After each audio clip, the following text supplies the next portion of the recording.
Hello po. Good day to us all po. God bless us all. To God be the glory po ulit. Season 22 na po ng What is Written Truly Happen. Part 1 po. Season 22 na po. To God be the glory po talaga. Maraming salamat po sa lahat po ng dadaanan ng content ko na to. Sana po matry nyo po ulit umpisahan mula part 1 hanggang final part. Bali part 1 po ito guys. Thank you so much po talaga sa inyong lahat na nakakakita ng mga content ko. Sa lahat-lahat po ng tumatapos. Sigad na po ang bahala sa ating lahat guys. Lagi ko pong nire-remind na sana po maging matibay pa rin ang faith ng bawat isa sa atin. Huwag pa rin po tayong panghinaan kahit ano pa po yung dinadanas ng bawat isa sa atin.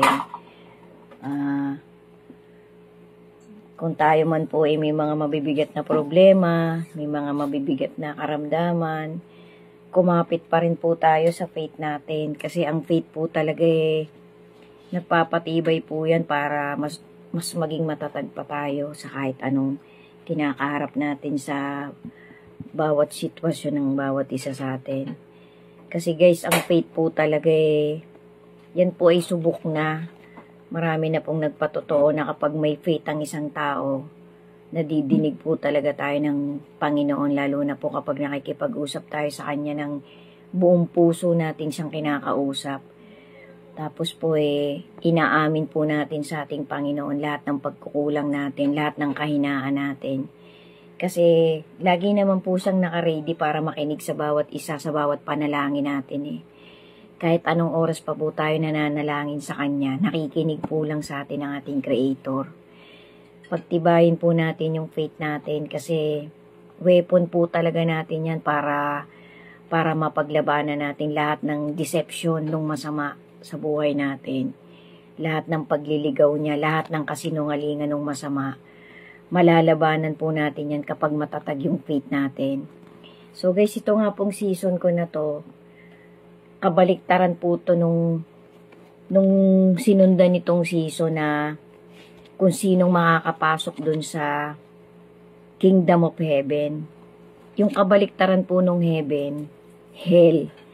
So, according po dun sa documentary na napanood ko, alam ko po marami na rin nakakita nitong documentary na to kasi marami pong nag-review ng mga content na about po talaga sa hell tsaka sa heaven. So, yung isang documentary po na napanood ko, mga facts po yung sinabi ng content creator na to. Bale, hinango na din po yung facts na mga inirelate niya sa content niya, sa kanyang documentary. Mga facts po about hell. According na rin po sa sa banal na sulat, sa banal na scripture ng ating Panginoon. So yung number 1 po na facts, hell is outside, not underneath. It is an important distinction. Death in the Bible is often portrayed as below, but hell is portrayed as outside.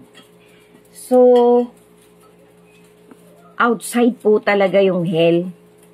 Kasi yung iba po kasi pinapalagay po nila na yung hell yung kamatayan na. Yung pag namatay ka, yun na yung hell mo.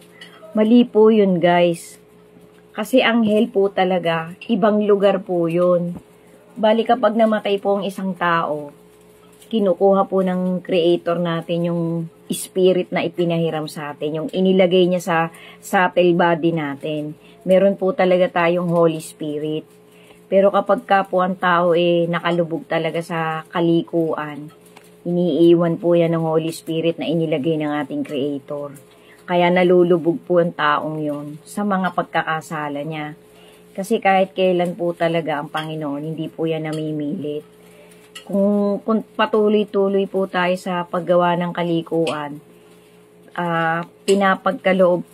pinapahintulot po talaga ng Panginoon na mabulag na yung isang tao na yon sa pagkakalubog niya sa kasalanan. Kasi para po kung sakaling malubog siya, mauntog siya, pinababayaan po talaga tayo ng Panginoon kapag gustong-gusto nating gumawa tayo ng kasamaan. Kasi nalulungkot po yung Holy Spirit na nasa loob ng pagkatao natin kapag lubog na lubog po ang isang tao sa kasalanan. So, kaysa po mahirapan yung Holy Spirit na yun, para pong binabawi yun ng Panginoon. Yan po ay nadinig ko din sa isang tapat na mangangaral, sa isang tapat na pastor na hinahayaan po talaga ng Panginoong mabulag tayo sa kasalanan. Kasi para kung sakali po mauntog yung taong yun, nalubog sa kasalanan, baka sakali po magbalik loob siya ulit sa trajectory na papunta sa saway ng ating Panginoon. Kasi sabi nga po sa Holy Scripture, tumawag ako ngunit ayaw nyo. Sinusubukan ko kayong kalingain pero ayaw nyo magpakalinga sa akin. So umaalis po talaga yung Holy Spirit natin kapag lubog na lubog po ang isang tao sa kasalanan. So yan po yung isang facts about hell, na hell is outside, not underneath. Sundan nyo pa po guys. Thank you so much po sa mga nagtatapos ng mga content ko.